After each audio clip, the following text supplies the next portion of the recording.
Students, now we are going to start with the important topic, that is Earth's gravitational acceleration.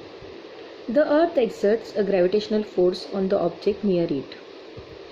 Earth कोणत्या पण object जो तिच्या जवळ आहे त्याच्यावरती आपला ग्रॅव्हिटेशनल फोर्स निर्माण करते.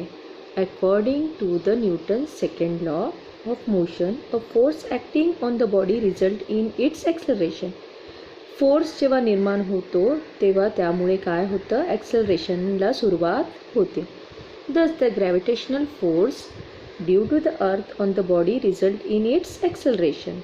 ग्रॅव्हिटेशनल फोर्समुळे ॲक्सेलरेशनला सुरुवात होते.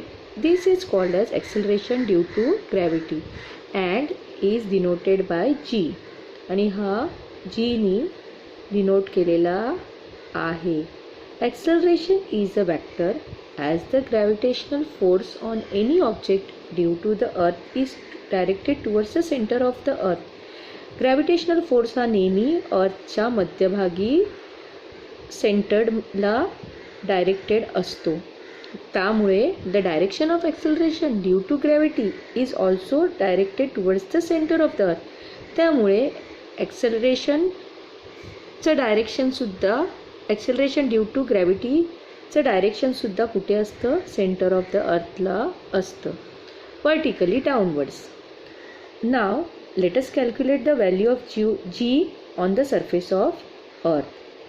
We can calculate the value of g by using Newton's universal law of gravitation for an object of mass M situated at the distance R. एक ऑब्जेक्ट आहे, त्याचा मास काय आहे, स्मॉल एम, आणि तो डिस्टन्स आरला ठेवलेला आहे from the centre of the earth. The law of gravitation gives F is equal to capital G into capital M into small m upon R square. M is the mass of a earth. Capital M जो आहे तो अर्थचं मास आहे. आपल्याला माहिती आहे फोर्सचा formula काय आहे, force is equal to mass into acceleration. So here form 3 and 4 आपण फोर्सची जी व्हॅल्यू आहे त्या ह्या इक्वेशनमध्ये घातली. म्हणजेच इकडे झालं m g into capital G capital M into small m upon R square. So m g is equal to capital G, capital M, small m upon r square. So this m and this m we are going to cut. So G is equal to capital G into capital M upon r square.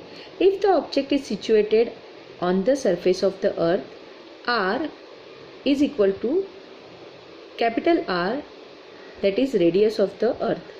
जर हा object अर्थच्या सरफेसला situated आहे, म्हणजेच जो small R आहे तो directly काय होणार, capital R होणार. म्हणजेच तो काय आहे, radius of the earth. Thus the value of g on the surface of the earth is g is equal to capital G into capital M upon R square, that is bigger capital R square. This is our 6th equation. The unit of G in SI unit is meter second square. The mass and the radius of earth are 6 into 10 raised to 24 kg and 6.4 into 10 raised to 6 meter respectively. Using this in the equation 6, this value we will put in the equation 6. So small g is equal to 6.67 into 10 raised to minus 11 into 6 into 10 raised to 24 divided by 6.4 into 10 raised to 6 the this square. So because r square it is, so this square. So if we will calculate this, we get the answer, that is 9.77 meters second square. This is our 7th equation. This acceleration depends only on the mass m and radius r of the earth, and so The acceleration due to gravity at the given point on the earth is same for all object. Acceleration mass आणि radius अर्थच्या ह्याच्यावरती depend असतं, त्यामुळे जो object आहे अर्थवरती, सगळे object जे अर्थवरती आहेत त्यांचं ॲक्सलरेशन ड्यू टू ग्रॅव्हिटी काय राहतं, सेम राहतं. If it does not depend on the property of the object. हे ऑब्जेक्टच्या प्रॉपर्टीवर डिपेंड राहत नाही. जसं समजा एखादा ऑब्जेक्ट लहान आहे म्हणून त्याचं ॲक्सलरेशन ड्यू टू ग्रॅव्हिटी वेगळं असेल किंवा मोठा आहे म्हणून, असं नाही. तर सगळ्यांना ॲक्सलरेशन ड्यू टू ग्रॅव्हिटी काय असतं, त्यांचं सेम राहतं. का? कारण ॲक्सलरेशन ड्यू टू ग्रॅव्हिटी कशावरती डिपेंड आहे, मास आणि रेडियस ऑफ द अर्थ.